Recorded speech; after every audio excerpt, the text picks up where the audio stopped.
একটা জিনিসের ভিতরে বহু তত্ত্ব রয়েছে, তার মধ্যে লুকিয়ে। যারা তত্ত্বদর্শী ব্যক্তি, তত্ত্বে প্রতিষ্ঠিত ব্যক্তি, তারা সেই সমস্ত ভাবগুলো প্রকাশ করতে পারেন, কিন্তু সব জিনিস প্রকাশিত হয় না, এ কথাও বলা আছে। কেন এ কথা? নিত্য সিদ্ধ কৃষ্ণ প্রেম সাধ্য কবু নয়, শ্রবণাদি শুদ্ধ চিত্তে করা এই উদয়। এই তো উত্তর দেওয়া আছে। যেটা সাধনের বিষয় নয়, স্বতঃসিদ্ধ ভাবে ভগবত কৃপা প্রাপ্ত সে অবস্থাটা, তা সুতরাং সেটা সে সম্বন্ধে কি উপদেশ, কাকে কি করা যাবে? সে উপদেশের দ্বারাও তো কোনো কাজ হবে না। মধুর রতির কথা কাকে উপদেশ করা যায় না, ওটা এসে যায় ভগবত কৃপা প্রভাবী, প্রেরণা, প্রেরিত, তখনই ওটা অনুভব হয়। আমি চেষ্টা করে কিছু করলাম, হবে না, সেরকম কোনো ব্যাপার নয় ওটা। সেই জন্য এই কথাটা ওখানে ওইরকম বলা হয়েছে। যেটা নিত্যসিদ্ধ ভাব, নিত্যসিদ্ধস্য ভাবস্য প্রাকস্য হৃদি সাধ্যতা, কথাটা বলা আছে তো। নিত্যসিদ্ধ ভাব যেটা, সেটা কারো চেষ্টার দ্বারা প্রকাশ হয় না, আপসেই হয়। সেই তত্ত্ববস্তুর মহিমাতেই ওটা হয়, আমাদের চেষ্টায় হয় না, জড় প্রাকৃত চেষ্টা তো হয়ই না। এই বিষয়টা তো বুঝিয়েছেন শাস্ত্রে। যা কিছু হবে কৃপা, ভগবত কৃপা, গুরু বৈষ্ণব কৃপা, সেখানে এগুলো আসবে। এর ভিতরে কোনো অহংকার নেই, এর ভিতরে কারো ব্যক্তিগত পৌরুষ নাই, বাহাদুরি নাই। ভগবান কাকে কেমন ভাবে কৃপা করবেন তিনিই জানেন, আর কারো ও বিষয় বোধগম্য নয়। ঈশ্বরের কৃপালেশ হয়তো যাহারে, সেই ঈশ্বর তত্ত্ব জানিবারে পারে।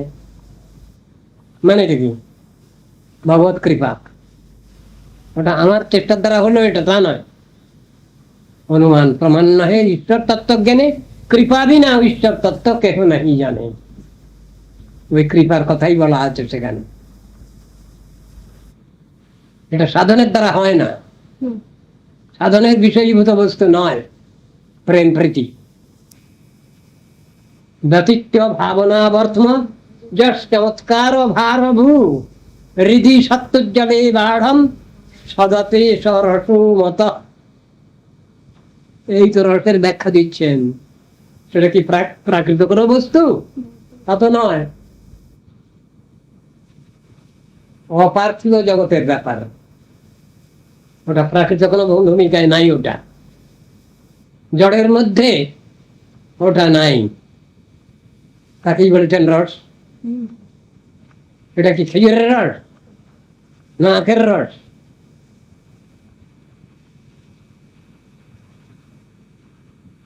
নিত্য সিদ্ধ বস্তু, সেই রসের উদয় যদি হয়েছে কারো, জগতের সঙ্গে তার কোনো সম্পর্ক নাই, তাকে পাগলও বলা যেতে পারে। পাগল হলে যেমন মানুষের স্থিরতা থাকে না, স্থিতিশীলতা থাকে না, এইরকম বাউল। বাউল মানে কি? পাগল। বাউল দু রকমের, প্রাকৃত বাউল আর অপ্রাকৃত বাউল। সেনা পাগল একটা কথা আছে না? এই সেনা পাগল যারা প্রাকৃত ভূমিকায় আছে, অপরের কাছ থেকে বাহাদুরি নেওয়ার জন্য পাগলামি করে, দেখায় আমি কত বড় ভক্ত। তা তো নয়। যারা অপ্রাকৃত ভূমিকায় আছেন তাদের কোনো বাধ্য হয়ে থাকে না, প্রায় পাগলের মতোই তাদের ক্রিয়াকলাপ অনুষ্ঠান। অপ্রাকৃত ভাব বিভাবিত অবস্থা, সেটাই তো বর্ণনা করেছেন শাস্ত্রে। আমরা যেহেতু জড়বদ্ধ অবস্থায় আছি, সেই জন্য যে কোনো জিনিস শুনি যা বলি সব জড়ভাব মিশ্রিত। এই দোষ ত্রুটিযুক্ত অবস্থা আমাদের। একজন বদ্ধজীব তিনি যে কথা বলবেন তার সেই বাক্যরূপ শব্দব্রহ্ম কাজ হবে না। শব্দব্রহ্ম সেখানে বলাই চলবে না। অপ্রাকৃত ভূমিকায় যারা আছেন তাদের প্রত্যেকটি কথা শব্দব্রহ্ম, নাদ ব্রহ্ম, নাম ব্রহ্ম, সেই কথাই বলা আছে। ভীষণ ক্ষমতা সম্পন্ন, বিদ্যতে হৃদয় গ্রন্থে ছিদ্যন্তে সর্বসংশয়া শ্রিয়ন্তে চর্যকর্মাণি ময়ি দৃষ্টি অখিলাত্মনি। এই কথা বলছেন, শক্তিশালী কথা, ভীষণ ইফেক্টিভ।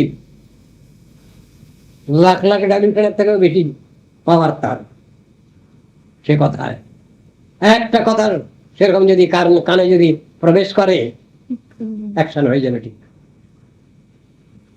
আর অনর্থগ্রস্ত জীবের অনর্থময় যে শব্দ সামান্য, সেটা ইফেক্টিভ হবে না, ক্রিয়াশীল হয় না। এ কথাও তো বলা আছে, অধিকারীর নির্ণয়ও আছে। বক্তার অধিকার নির্ণয়, শ্রোতার অধিকার নির্ণয়।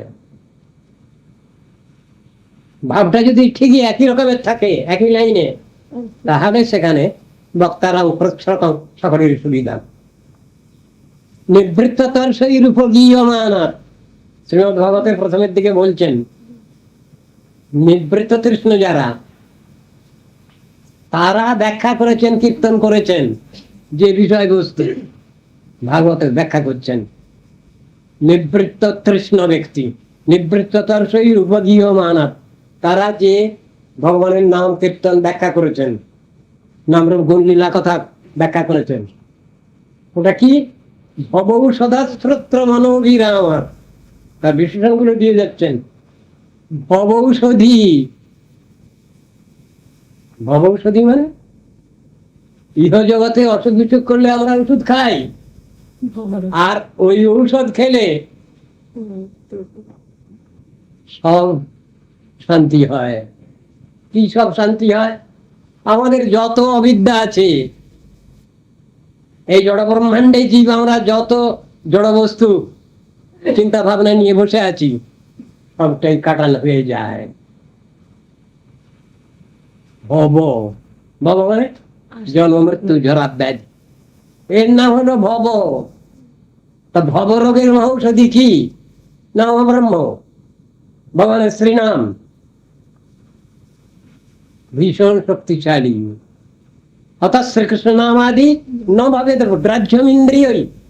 আমরা যদি মনে করি আমরাই সব অধিকার পেয়ে যাব, হবে না। আমাদের যে ইন্দ্রিয় বৃত্তি আছে, সেই ইন্দ্রিয় বৃত্তি যতদিন পর্যন্ত আত্মানুগত না হয় ততদিন অ্যাকশন আরম্ভ হয় না। সেই কথাই বলছেন, জড় ইন্দ্রিয় গ্রাহ্য নাম ব্রহ্ম নয়, সেখানে শব্দ সামান্য। নিত্য শুদ্ধ, নিত্য মুক্ত, অভিন্ন তৎ নাম নামী ন, সেই ক্ষেত্রে নাম এবং নামী দুই এক। সেখানে স্বয়ংরূপ কৃষ্ণ এবং তার শ্রী নাম ব্রহ্ম দুই এক। আইডেন্টিটি সেখানে করা যাবে, সেখানে বলা যাবে ইকুয়াল ইন অল রেসপেক্ট, সর্বতভাবে সমান। সব জিনিসের সঙ্গে সর্বতভাবে সমান সব জিনিসটা হয় না। এক কথায় কি হবে, মানে জড়ের সঙ্গে অপ্রাকৃতের তুলনা হয় না। জাতীয়তাটা এক হওয়া চাই। জড় জড়কে প্রসব করে, অপ্রাকৃত অপ্রাকৃতকে দান করে। অপ্রাকৃত বস্তু নয়, প্রাকৃত গোচর। বেদ পুরাণাতে ইহা কহে নিরন্তর, ওই জন্য বলা হয়েছে জড় বস্তু অপ্রাকৃতকে দান করতে পারে না, কিন্তু অপ্রাকৃত বস্তু অপ্রাকৃতকেই দান করেন। জড়ের পূর্ণ ধারণা তার আছে, কিন্তু যেখানে অপ্রাকৃত কথা এসছে সেখানে জড়ের পাশাপাশি আসেনি। জড় দুই রকম, আবার অপ্রাকৃতও দুই রকমের। অপ্রাকৃতের মধ্যে বৈশিষ্ট্য আছে, কিন্তু জড়ের ভিতরে যে বৈশিষ্ট্য আছে সেটা সে বৈশিষ্ট্য স্বীকার করা হয়নি পরমার্থ ক্ষেত্রে। কেন? সবটাই খারাপ। জড়ের স্থূল ভাব, জড়ের সূক্ষ্ম ভাব, দুটোই খারাপ। সেরকম ধরনের উদাহরণগুলো আছে। আর অপ্রাকৃত যেটা, চিন্ময় যেটা, সেটা চিরদিনই সেই একই অবস্থায় আছে। জড় চেতন হয়ে গেল আর চেতন জড় হয়ে গেল, এমন কথা হয় না, হতে পারে না। দার্শনিক বিচারে এটা ভুল। জড় চিরদিনই জড়, চেতন চিরদিনই চেতন। চেতনের লক্ষণ বর্ণনা করছেন কে? চেতন, বস্তু চেতন। বস্তু মানে বস্তু মানে বাস্তব। এই বস্তুটা আমার দরকার। আসাম প্রদেশে কথাটা আছে, মানে এই জিনিসটা আমার দরকার। সে বস্তুটা জড় হতে পারে, কিন্তু বস্তু শব্দের যা ব্যাখ্যা, বাস্তব বস্তু। সেই বাস্তব বস্তুকে স্বয়ং ভগবান, এরকম ব্যাখ্যাই তো শাস্ত্রে দেওয়া আছে। বস্তুর বিদ্যা যে ব্যাখ্যা, সেই বস্তু হচ্ছেন স্বয়ং কৃষ্ণ। শুধু তিনি, তার শ্রীনাম, তার রূপ, তার গুণ, তার লীলা, তার পরিকর সব বৈশিষ্ট্য যুক্ত, এই কথা বলা হয়েছে।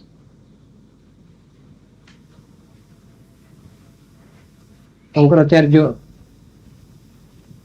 এতে বলা আছে, স্বগত সজাতীয় বিজাতীয় ভেদ রহিত, কথাটা বলা আছে। কথাটা তো খুব সুন্দর, কাজের বেলায় হয় না, মিল হয় না। জড়ের সঙ্গে বাস্তবের মিল হয় না। কথাগুলো নিয়ে আলোচনা আছে, ন্যায়ের মধ্যে ওগুলো বলা আছে, ব্যাখ্যা করা আছে। কিন্তু এই ভেদ বৈশিষ্ট্য পৃথক জিনিস। জগতের যে ভেদ সেটা সত্যিই ভেদ। আর অপ্রাকৃত স্তরে যে ভেদ শব্দ ব্যবহার করা হয়, তার মানে হলো বৈশিষ্ট্য যুক্ত। সেখানে যদি ভেদ শব্দ ব্যবহার করি, আমার অপরাধ হয়ে যাবে, অপরাধের ভয় আছে। তাই তখন বলতে হবে হ্যাঁ বৈশিষ্ট্য। সেখানে ভেদ বললে ভুল হয়ে যাবে। চিন্ময় তত্ত্বে, অপ্রাকৃত তত্ত্বে, সচ্চিদানন্দ তত্ত্বে যদি আমরা ভেদ শব্দ লাগিয়ে দেই, তাহলে সোনার পাথর বাটি হয়ে যাবে। তার কথাটা সোনার পাথর বাটির মতো হয়ে যাবে। হয় বলো সোনার বাটি, না তো বলো পাথরের বাটি। সোনার পাথরের বাটি আবার কি? ক্যাটালের আমসত্ব হয় নাকি? আবার হয় ক্যাটালের সত্য, না তো আমসত্ব বলো। উল্টো পাল্টা কথা কেন? এই সবগুলোই বুঝানো আছে। অপ্রাকৃত বস্তুকে প্রাকৃত জড় মন, জড় বাক্য প্রকাশ করতে পারে না। ঠিক ঠিকভাবে অপ্রাকৃত বস্তু প্রকাশিত হবে অপ্রাকৃত তত্ত্বের মধ্যেই। প্রাকৃত বস্তুর দ্বারা অপ্রাকৃত তত্ত্ব প্রকাশিত হন না। উল্টো পাল্টা করে তো আমরা সবসময় কত কি বলছি। ঘরের মধ্যে দরজা বন্ধ করে দিয়ে বসে আছি আর চিৎকার করছি, সূর্য নাই, সূর্য নাই, সূর্য নাই, সূর্য ওঠে নাই, সূর্য ওঠে নাই। আরে বেলা 12টা হয়ে গেল, তখন বলছে সূর্য ওঠেনি। ঠিক অধিকাংশ জগতের লোকের এই দুরবস্থা। তারা দরজা খুলবে না, বাইরে আসবে না, দেখবে না, সব কুয়োর ব্যাং। আর একরকম বলা আছে, অন্ধকার গর্তের মধ্যে যেগুলো থাকে, পেঁচা, রোদ সহ্য করতে পারে না, চোখে হয়ে যায়, দাঁড়া লেগে যায়। যারা তার্কিক, নৈয়ায়িক, তাদের ওই অবস্থা। শত প্রকাশিত সূর্য বিশ্বের সমস্ত লোক দেখছেন, তার প্রভাব দেখছেন, জানছেন। ইংরেজিতে কথা রয়েছে, মেক হে হোয়াইল দি সান শাইনস। যে পর্যন্ত সূর্যদেব উদিত আছেন, তার মধ্যে সব সংসারের সব কাজ ছেড়ে নাও। আমার যদি জিনিসপত্র সব শুকাতে হয় সব শুকিয়ে নাও, কাজটা সেরে নাও। তার একটা ফল তো আলাদা, সময় থাকতে সেটা করো। আমার সময় মতো সূর্যদেব উঠবেন তা হবে না, তার ইচ্ছানুসারেই তিনি উঠবেন, কিন্তু তার মধ্যে আমাকে কাজটা সেরে নিতে হবে। তো সব কথাগুলো এইরকমই বোঝানো আছে। যে বস্তুকে ধরা যায় না, যাকে সাধারণ মাথায় চিন্তার মধ্যে আনা যায় না, প্রাকৃত জড়েন্দ্রিয়ের দ্বারা বোঝা যায় না, সেই বস্তুকে আমরা কি করে পাবো? প্রশ্ন। উত্তর বলছেন, তোমাকে ওই ভাবান্বিত হতে হবে, ওই ভাব, তবে তোমার সবটাই ঠিক ঠিক বুঝের মধ্যে আসবে। ওই ভাব যতদিন তুমি না পাবে ততদিন তোমার ওই ঘরে দরজা বন্ধ করে দিয়ে সূর্য নাই, সূর্য নাই, সূর্য ওঠেনি, সূর্য ওঠেনি, ওই বুদ্ধির মধ্যেই থেকে যাবে তুমি। সুতরাং বলছেন সাধন ভজন যেটা, এটা প্র্যাকটিক্যাল, বাস্তব। হাতে দই পাতে দই কবু তবু বলে কই কই, এমন নয়, বাস্তব অবস্থা হলো তাই। যিনি পেয়েছেন তিনিও বলছেন না আমার পাওয়া হয়নি, লুকিয়ে রাখতে চাচ্ছেন। কেন? আমি বুঝাতে পারবো না কখন। খেলে পরে পেট ভরেছে, প্রশ্ন করেন অনেকেই, কি বলা হবে? হ্যাঁ পেট ভরেছে। কেমন পেট ভরলো আর বুঝানো যাবে? এটা তো অনুভবের বিষয়। শাস্ত্র সেই কথাই বলছেন। ভগবানকে যারা ভালোবাসেন তার সঙ্গে সবসময় আদান প্রদান করেন, মেন পাওয়ার হাউসের সঙ্গে যাদের সবসময় কথাবার্তা আছে, তাদের অবস্থা কেমন? তারা কখন কেমন থাকেন? পার্থিব জগতের মানুষ বুঝবে কি করে? বুঝবে না তো। ভুল বোঝাবুঝি সেখানে হবেই। যতটুকু আমার বিদ্যা বুদ্ধি আছে সেইটুকু নিয়ে তো আমি বিচার করব, অপরের অধিকারটা। কিন্তু পরমমুক্ত যারা, তাদের বিচারের সীমা আছে, তাদের জ্ঞানের সীমা আছে, তারা পেয়ে গেছেন ফাইনালটা। আর যারা পাননি, কই কই কই, তারপর তারপর তারপর আরে সব বলা হয়ে গেল, তখনও বলে তারপর।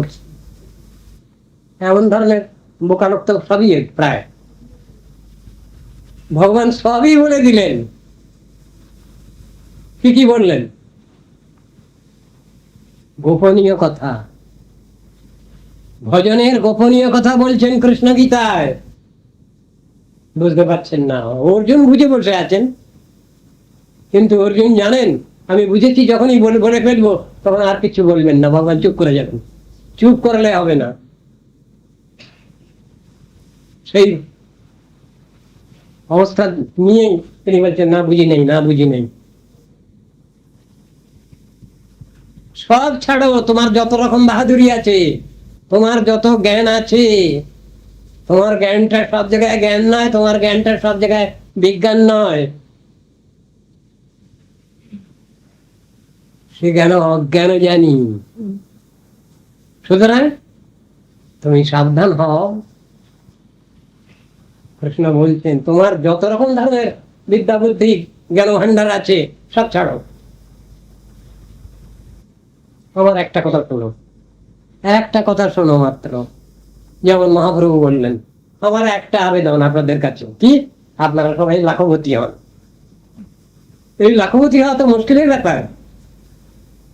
আমি সংখ্যা করে লক্ষ নাম করলাম, কিন্তু আমাকে স্পর্শ করলো না, আমার হৃদয় স্পর্শ করলো না।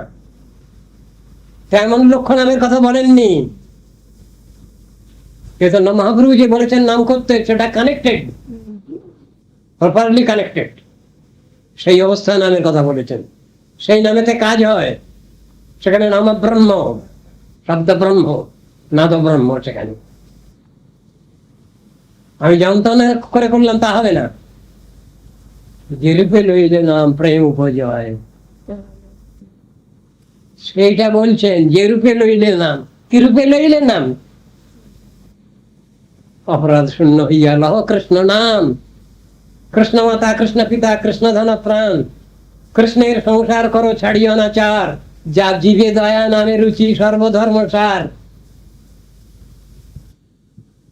অপরাধ শূন্য হইয়া লহ কৃষ্ণ নাম, ওই হলো ব্যবস্থা, ওই হলো শর্ত।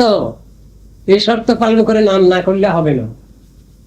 যেমন তেমন করে করলেই হলো, দিনান্তে একবার ডাকিস তাকে সস্তার, এটা আমরা পাচ্ছি। যেমন তেমন করে দিনান্তে একবার ডাকিস তার নাম। কোথায় লেখা আছে? এই ব্যাগার ব্যাগার দিয়ে কোনো কাজ হয়? পার্থিব জগতে কোনো ফল লাভ করা যায় ব্যাগার দিয়ে? আর ব্যাগার শব্দ এখন তুলে দিয়েছে আমার সরকার, আমার কেন্দ্রীয় ভারত সরকার এখন ব্যাগার শব্দ তুলে দিয়েছেন। কিন্তু আছে কিন্তু ব্যাপারটা, তথাপি তারা তুলে দিয়েছেন। যেমন first class, second class, third class, fourth class ছিল তো আগে, এখন সব সেকেন্ড ক্লাস হয়ে গেল। থার্ড ক্লাস, ফোর্থ ক্লাস বলে কিছু নেই। আরে আমরা বললে হয়ে যাবে? এই ক্লাসিফিকেশন চিরদিন আছে, থাকবে। এই ক্লাসিফিকেশন কখনই বন্ধ হবে না। শ্রেণীহীন সমাজ কাকে বলে ব্যাখ্যা দিতে পারেন আপনারা? শ্রেণীহীন সমাজ, সমাজ মানে সেখানে শ্রেণী আছে, বিচার বুদ্ধি অনুসারে শ্রেণী ভাগ করা আছে, শিক্ষার শ্রেণী আছে। সব শ্রেণীগুলো এক না, তাহলে বৈশিষ্ট্য ছাড়া হয়ে যায়, বৈশিষ্ট্যহীন হয়ে যায়। তা নয়, সব সময় বৈশিষ্ট্য থাকবেই। সে চিৎ বৈশিষ্ট্যই হোক আর জড় বৈশিষ্ট্যই হোক। শ্রেণীহীন সমাজ কাকে বলবো? একটা ব্যাখ্যা দেওয়া যাবে, আত্মভাবে, আত্মস্বভাবে। জীবের আত্মস্বভাবে সবাই সমান, এটা বলা চলবে। কিন্তু বললে অধিকার নেই, ওটা একরকমের হলো সমান। তার ভিতরে আবার মেরিটে তফাৎ আছে, বোধ শক্তিতে তফাৎ আছে, শারীরিক অবস্থাতে তফাৎ আছে। কেউ লম্বা, কেউ বেটে, কেউ কালো, কেউ ফর্সা। যিনি একটু ফর্সা তার আবার একটু অহংকার বেশি, হ্যাঁ, তিনি বেশি সাবান ঘটেন। হ্যাঁ, রূপ গৌরব। এই সংসারে আমাদের অহংকার কত রকমের, জন্মের গৌরব। বামন ঘরের জন্মগ্রহণ করেছি, আর সবগুলো ক্ষুদ্র। যা বাপরে, জন্মের অহংকার, ঐশ্বর্যের অহংকার। গোটা পৃথিবীটাকে দরবার কিনে নিতে পারি। শ্রুত পাণ্ডিত্যের অহংকার। হ্যাঁ, এনে পিএইচডি ক্লিয়ারেন্স আর যত আছে সব সব হয়ে গেছে, সব করে ফেলেছি। আমার সব জানা আছে, আবার জানা বাকি কি আছে? ভারী হয় জ্ঞান দিতে এসেছেন। রূপ গৌরব 4 নম্বরে। যিনি একটু ফর্সা, কারো লোক দেখলে চেলো ভূত কোথাকার, বাবা, এতেই মানুষ মরেছে সংসারে। আর হরিভজন কি করবে, হরিনাম কি করবে, কৃষ্ণ নাম কি করবে? এতেই তো মরছে সব। ঈর্ষা, হিংসা, মাৎসর্যে ভরপুর, ঝগড়া বিবাদ বিসম্বাদে ভরপুর। কি হবে গতি আমাদের? আমাদের হরিনাম করতে দেবে? হরিনাম করতে গেলে 1000 গন্ডা বাধা। উল্টো পাল্টা করো, কেউ বলবে না, নিষেধ করবে না। একটু একটু বেশি খেয়ে ফেলেছে, লাল পানিটা একটু বেশি খেয়ে ফেলেছে, কত দরদ তার প্রতি। আর হরিনাম যদি করে কেউ, মন না রাঙায় কাপড় রাঙা দি, কত উপদেশ। সব সব উপদেশ আমরা সব শিখে রেখেছি। শাস্ত্রে সাধক পর্যায়ে বহু কীর্তন রয়েছে, সেগুলো আমাদের গায়ে লাগে না। যে কীর্তনগুলো সমালোচনামূলক, সেই কীর্তনগুলো আমাদের সেবকরা করেন। যথা তিলক ধারণ না করে যে জন বৃথায় জনম তার, ওই কীর্তনগুলো করতে খুব ভালো লাগে। এগুলো বদ্ধযুগের স্বভাব, খোঁটা মারা, সমালোচনা করা। আমি কিছু পারি না পারি, কিছু উপকার করতে পারি না পারি, অপকার তো করতেই পারি। অদ্ভুত ব্যাপার দুনিয়াটা। এই তোমার ভালো কিছু করতে পারি না পারি, খারাপটা তো করতেই পারি, এতে আমার যথেষ্ট যোগ্যতা আছে। কি করবেন? হরে কৃষ্ণ। বদ্ধত্বের স্বভাব, মুক্তজীবের স্বভাব কি? এর গুণ, দোষ গুণ নিয়ে মানুষ। আমার দোষ আলোচ্য বিষয় নয়, এর ভিতরে যে সদ্ভাবনা আছে, সদ্গুণ আছে, আমার ভিতরে কতটুকু আছে দেখি আমি হিসাব করে। আমাকে নিয়ে বিচার, আমি কতটুকু কি করতে পারছি, আমি কতটুকু কি পরীক্ষা দিতে পারছি, আমি পাশ করবো কিনা ভগবানের কাছে, আমি পাশ করবো কিনা গুরু বৈষ্ণবের কাছে। এই বৃত্তিটা হলো সদ্বৃত্তি, সদ্ভাবনা। নিজেকে নিয়ে, অপরের সমালোচনা নিয়ে নয়। আবার সমালোচনার দরকার আছে, যেখানে সৎ সমালোচনা, সেখানে উদাহরণ রাখতে গিয়ে কম্পারেটিভ স্টাডিতে, তুলনামূলক আচারে বিচারে সেখানে বলতে হয়, কিন্তু তার পিছনে কোনো এ থাকবে না, অসুয়া থাকবে না, ঈর্ষা হিংসা থাকবে না তার পিছনে। তাকে বলে সৎ সমালোচনা। সব রয়েছে সব শাস্ত্রে বহু কথা। হরে কৃষ্ণ। হরে কৃষ্ণ। আজ এইভাবে থাকুক, তারপরে তো আর তাদের কিন্তু অন্যরকম চিন্তা। এখানে আমার পরমারাধ্য সর্বারাধ্য তত্ত্বের কি আছে, সম্পর্ক আছে, তারা ওইটা অনুসন্ধান করে। আবার তাদের গমনাগমনেই সেখানকার পবিত্রতা বৃদ্ধি হয়। যে কথা চৈতন্য চরিতামৃত অন্যান্য শাস্ত্রতে বলা আছে, ভগবদ্বিদা ভাগবত তীর্থীভূতা স্বয়ং প্রভু তীর্থী কুর্বন্তি তীর্থানি স্বান্তস্ত্রীণ গদাভৃতা। গদাভৃত ভগবানকে যারা হৃদয়ে বহন করছেন, সব সময় প্রেমময় নেত্রে সেই ভগবানকে দর্শন পাচ্ছেন, তারা তো যেখানেই যাবেন, যেখানেই অবস্থান করবেন, সেখানেই মহিমা। এ কথা বলা আছে, যদি উদ্দেশ্যবিহীন হয়ে তীর্থযাত্রা করা যায় তার কোনো ফল নেই, কিন্তু উদ্দেশ্য রেখে যদি তীর্থযাত্রা করি আমরা, তাহলে সেখানে সফলতা আছে। তীর্থফল সাধু সঙ্গ, সাধু সঙ্গে অন্তরঙ্গ শ্রীকৃষ্ণ ভজন মনোহর। যথায় বৈষ্ণবগণ সেই স্থানে বৃন্দাবন, সেই স্থানে আনন্দ শেষ, এসব কথাগুলো লেখা আছে। তো আমরা যদি ঠিক রক্ষা করি আমাদের বৈষ্ণবতা, তাহলে সবটাই মিলতে পারে। আর করতে হয় করছি, এমন যদি হয় তাহলে আমরা এই পাবো না, বাস্তব ফল পাবো না। সেখানে বৈষ্ণবগণ যেখানে যাচ্ছেন সেই স্থান পবিত্র। সব সময় যেখানে হরিনাম সংকীর্তন হচ্ছে, ভগবত কথা আলোচনা হচ্ছে, ভাগবতাশ্রয়ী বৈষ্ণবগণ গুরু বৈষ্ণবগণ যেখানে যাতায়াত করছেন, সেখানকার পরিবেশ একটা পৃথক জিনিস, অন্য সাধারণ পল্লী গ্রাম নয়, সেটা স্থান সুতীর্থ। এই কথা বলা আছে। শ্রীল ভক্তি বিনোদ ঠাকুর তিনি বললেন, যেদিন গৃহে ভজন দেখি, গৃহেতে গোলক ভাই। করোনা সিন্ধু দেখিয়া গঙ্গা সীমা পায়। আচ্ছা, যেদিন গৃহে ভজন দেখি, যেদিন আমাদের গৃহেতে সাধন ভজন ঠিকই চলছে, সেই গৃহ আর কোন গৃহ নয়, জড়বদ্ধ জীবের গৃহ নয়। এই কথা তো বলছেন। সে সময় সেই গৃহটাই, আর গৃহান্ধকূপ নয়, গৃহমন্ধকূপম, এই বলে যে ভাগবতের সমালোচনা আছে, সেটা নয়। তাহলে সেই গৃহ, সেই পরিবেশ বলো বলেন লাভ।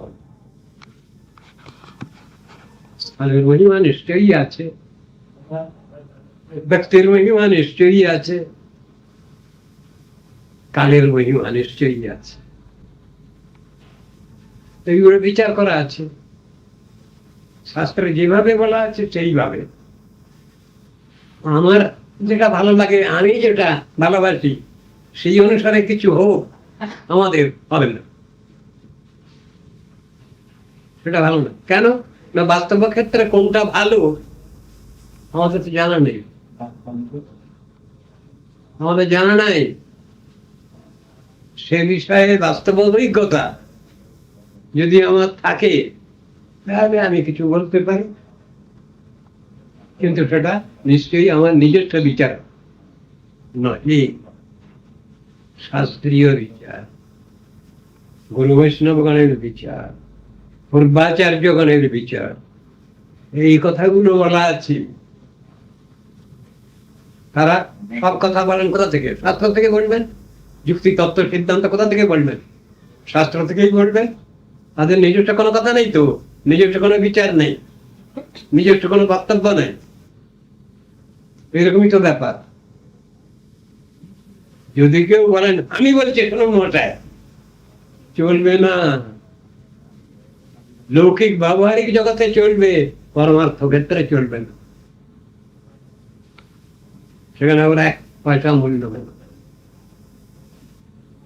যদি আমি বলি হ্যাঁ আমার গুরুবর্গ বলেছেন, পূর্বাচার্যগণ বলেছেন, গোস্বামীগণ বলেছেন, শাস্ত্র এই বলছেন, আপনারা দয়া করে শ্রবণ করুন, এটা আমার কোনো কথা নয়, আমি তাদেরই বিগসাঠী উচ্ছিষ্ট জীবৃত্ত, সেই সূত্রে আপনাদের কাছে নিবেদন আবেদন করছি। আমি উপদেশক নই, তিনি বলছেন পাঠক বক্তা, আমি গুরু বৈষ্ণবের বিগসাঠী উচ্ছিষ্ট জীবৃত্ত। এর ভিতরে একটা আমার নিজস্ব কোনো বিচারের ভিতরে নাই, শাস্ত্রে আছে, এই এই জায়গায় আছে, এই এই বলছেন, আপনারা শুনুন, শুধু সমাজ বিচার করুন। কথাটা তো এরকম আসবে, সেখানে অহংকারের কোনো বলেন নেই। আমি বলছি শুনুন মশাই, কে কার কথা শুনবে গো? কেউ শুনবে না। বিচারের ক্ষেত্রটা হলো শাস্ত্রের কথা, পরমার্থের কথা, গুরু বৈষ্ণবের কথা, এইরকম বলা আছে। আমার নিজের সেখানে কোনো বক্তব্য নেই, বাহাদুরি নেই। যিনি বৈষ্ণব, যিনি গুরু, বৈষ্ণবী গুরু, গুরুই বৈষ্ণব, অস্বীকার করবার কোনো উপায় নেই। যিনি বৈষ্ণব তিনি গুরু নন, একথা যদি বলা যায় তাহলে শাস্ত্রের তথ্য মিথ্যা হয়। আবার গুরুই বৈষ্ণব, বিচারগুলো তো এরকমই দেওয়া দেওয়া আছে। তাহলে কেন আমরা মাঝখানে উল্টো পাল্টা করছি? কেন আমরা বিচার ভ্রান্তির মধ্যে যাচ্ছি, ঠেলাঠেলি করছি? যে বিষয়ে তত্ত্ব সিদ্ধান্ত বিষয়ে যা কিছু বলবার জানাবার শাস্ত্রই দিয়ে রেখেছেন। শাস্ত্র কি? মহাজন বাণী। শাস্ত্র কি? স্বয়ং ভগবানের উপদেশ, নির্দেশ, আদেশ, তাকে তো বলে শাস্ত্র। তো আমরা ভুল করছি কেন? আমার কথাটা সেটাই শাস্ত্র বাক্য, এ তো বলা চলবে না। আর শাস্ত্র বাক্যটা মামুলি কথা, এও বলা চলবে না। কেন?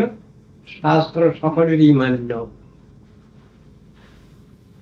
গুরু বৈষ্ণব সকলেরই মান্য, শ্রী ভগবান সকলেরই মান্য, সর্বারাধ্য পরমারাধ্য তত্ত্ব, তো অস্বীকার করবার উপায় নেই। তার মধ্যে আবার উল্টো পাল্টা ঢুকে যাচ্ছে কেন? আমি বলছি আমার কথা শুনতে হবে, আমার কথা মানতে হবে, কে কার কথা শুনবে, কে কার কথা মানবে? হিসাব করে তো দেখছি আমরা কার কথা শুনি না। কার কথা শোনার দরকার? উপর বলো গুরুজন, তাদের কথা তো মান্য করবার কথা হবে। গাছ রাত্রে সকলের কথা তো পরে মান্য করবে না। যারা ভগবানের কথা বলছেন তাদের অধিকার আছে, যারা শুনবেন তাদেরও অধিকার আছে। এই অধিকারও বিচার করা আছে। কর্মকাণ্ডে, জ্ঞানকাণ্ডে, যোগকাণ্ডে সব জায়গায় অধিকার বিচার আছে। কিন্তু ভক্তিকাণ্ডে অধিকারের কথা নাই, বলা নাই। যে কোনো সময় থেকে, যে কোনো সময় থেকে, যে কোনো অবস্থা থেকে আপনি আরম্ভ করতে পারেন, এই কথা বলা আছে গীতার মধ্যে, এই কথা বলা আছে। যেখানে কৃষ্ণ বলছেন কর্মণ্যধিকারস্তে মা ফলেষু কদাচন। এই শ্লোকের ব্যাখ্যার মধ্যেই আছে কর্ম করবার অধিকার তোমার আছে, কৃষ্ণ বললেন অর্জুনকে লক্ষ্য করে, কিন্তু কর্মফল গ্রহণ করবার অধিকার তোমার নাই। কেন? কথাটা কেন? তিনি গার্জিয়ান, সর্বোপরি গার্জিয়ান, অভিভাবক জগতের। কেন এটা বলছেন? কথাটা এলো কেন? আমরা সব সেই পরমসত্য বস্তু, বাস্তব বস্তু ভগবানেরই সন্তান, পুত্র কন্যা সব। তিনিও আমাদের সব অভিভাবক। ভালো মন্দ আমরা জানি না, ঠিক বাস্তব ক্ষেত্রে আমাদের আত্মকল্যাণ সূচক ব্যাপারটা আমরা জানি না। তাই দেখা যাচ্ছে সেখানে কৃষ্ণ বলছেন তুমি কর্ম করো, কিন্তু কর্মফলে অধিকার নিয়ে চিন্তা ভাবনা রেখো না। কেন? তুমি তো বোঝো না কোনটা কতটা ভালো আর কোনটা কতটা খারাপ, তোমার জানো না।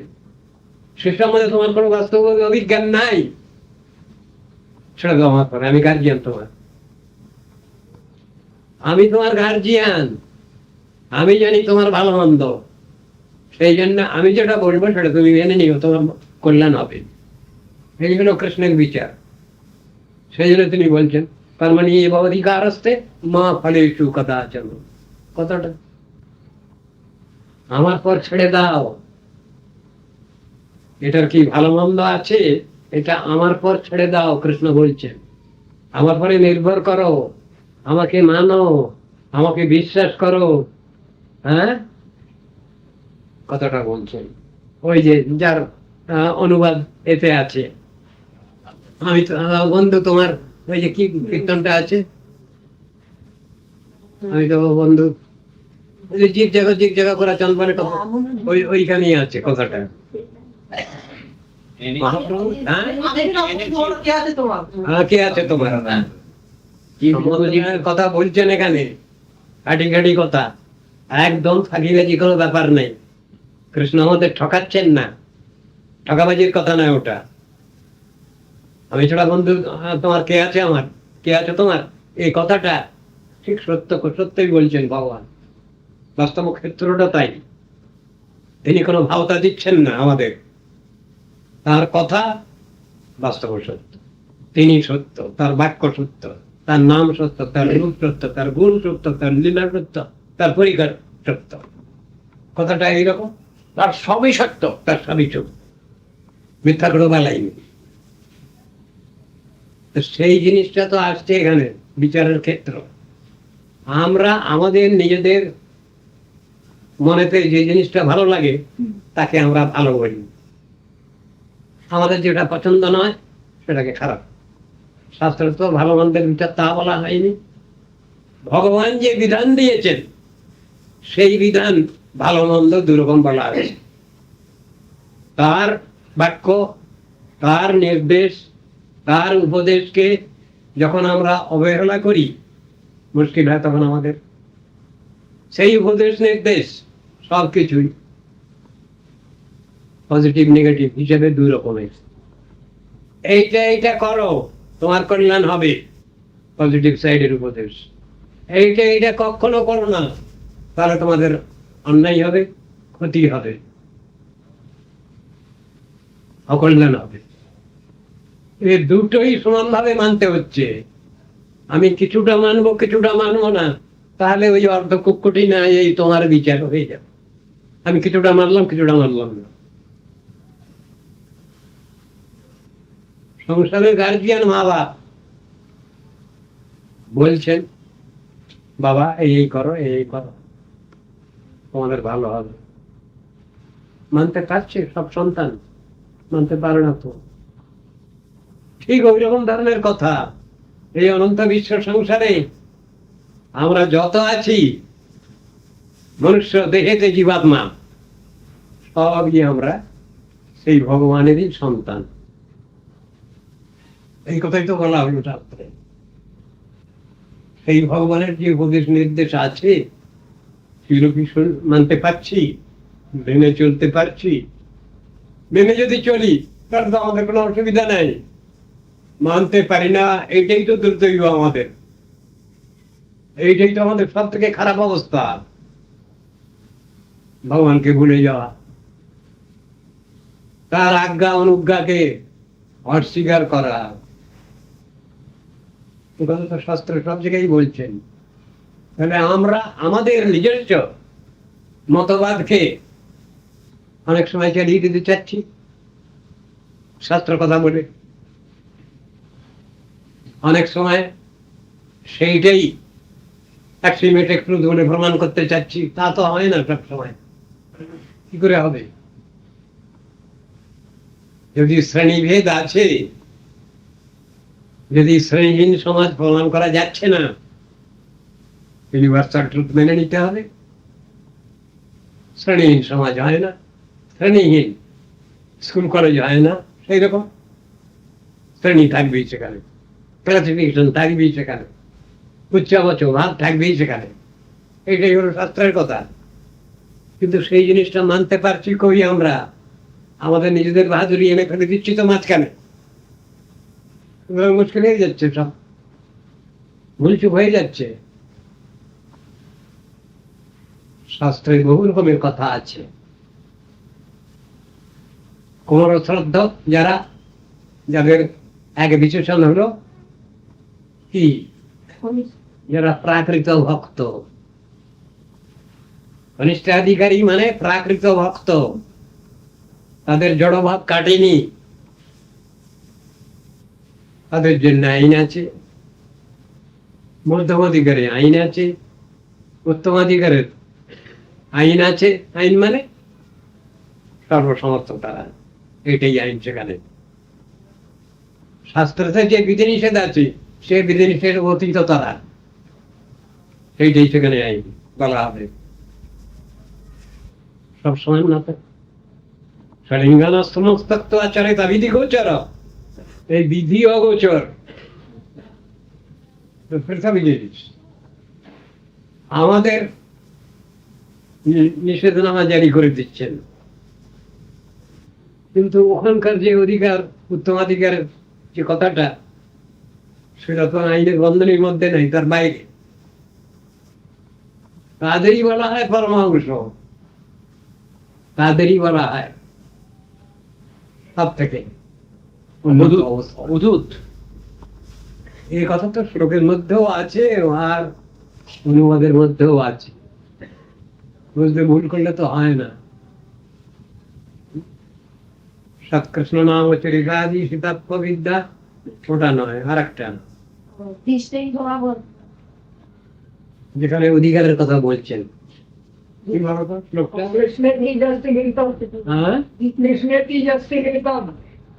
কৃষ্ণেতি যস্য গিরিতম মনুষাদ্রিয়েত দীক্ষাস্তি চেত প্রণতিভিশ্চ ভজন্তমীচম শুশ্রূষয়া ভজন বিজ্ঞমনন্যমন্য নিন্দাদি শূন্য হৃদয় নিশ্চিত সংগলা। এই শ্লোকের কবিতা অনুবাদ করেছেন জগৎগুরু শ্রীল ভক্তিবিনোদ ঠাকুর। কি বলছেন? হরি হে সঙ্গদোষ শূন্য দীক্ষিত দীক্ষিত যদি তব নাম গায়, মানুষে আদর করিব তাহারে জানি নিজ জনতায়। কারা? যারা গুরুপাদাশ্রয় স্বীকার করেন অথচ তাদের শ্রদ্ধা এসেছে। বলতে পারেন লৌকিকই শ্রদ্ধা, কিন্তু তাদের প্রতি ব্যবহারটা কি করবো? আমি মমতা রাখতে হবে তাদের পরে। আসবেন আসবেন। দীক্ষিত হইয়া ভজে তু আপদ তাহারে প্রণতি করি। যারা আশ্রিত তাদের পরস্পরের মধ্যে পরস্পর আদান প্রদান হচ্ছে, এইটা তাহারে প্রণতি। অনন্য ভজনে বিজ্ঞ যেই জন তাহারে ভজিব হরি, তাহারে সেবিব। এই অনন্য ভজন মধ্যমাধিকারী বৈষ্ণব। সর্বভূতে সমতি ভক্তের মতি, তাহার দর্শনে মানি আপনারে ধন্য, সে সঙ্গ পাইয়া চরিতার্থ হইল জানি। মধ্যমাধিকারী নিষ্কপটবতী বৈষ্ণবের প্রতি এই ধর্ম কবে পাবো, কবে এ সংসার সিন্ধু পার হয়ে তব ব্রজপুরে যাব, এই তো আকাঙ্ক্ষা আমাদের। আশা ঘনিষ্ঠ মধ্যমের ভিতরে খানিকটা থেকে গেল, কিন্তু উত্তমাধিকারী যিনি মহাভাগবত, পরম ভাগবত, আইনের বাইরে শাস্ত্রের যে বিধি বিধি নিষেধ তার উপরে বোঝা যাবে না। কথাটা বললে হয়তো বেশি বেশি বলা হবে তা না। তারা কাপড় পরে থাকতে পারেন, নাঙ্গা থাকতে পারেন, তাদের একখানা কাপড়ে বেরোচ্ছে, সেটা চেক দেওয়া লুঙ্গি, লুঙ্গি পরেই হয়তো আছেন, হয়তো প্যান্ট করে কোট প্যান্ট পরেই আছেন, তাদের অধিকার যাচ্ছে না।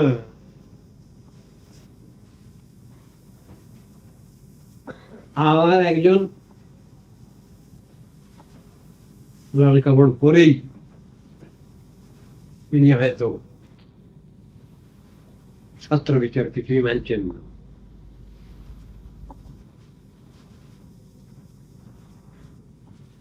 কতগুলো জাগতিক বিধিনিষেধ আছে, সেই অবস্থাতে সেইগুলো পালন করতে হয়। আবার কতগুলো চরিতা বিধি গোচর, সেটা যারা ইচ্ছা করে করেন তা নয়, ওটা তাদের স্বাভাবিকতা। ওটা তাদের স্বাভাবিকতা, তার থেকে ওটা আছে। প্রাকৃত জগতের কোনো বিধিনিষেধ তাদের পরে আরোপিত হয় না। আপনারা তো জানেন, যখন খুব কঠিন প্রাদুর্ভাব হচ্ছিল,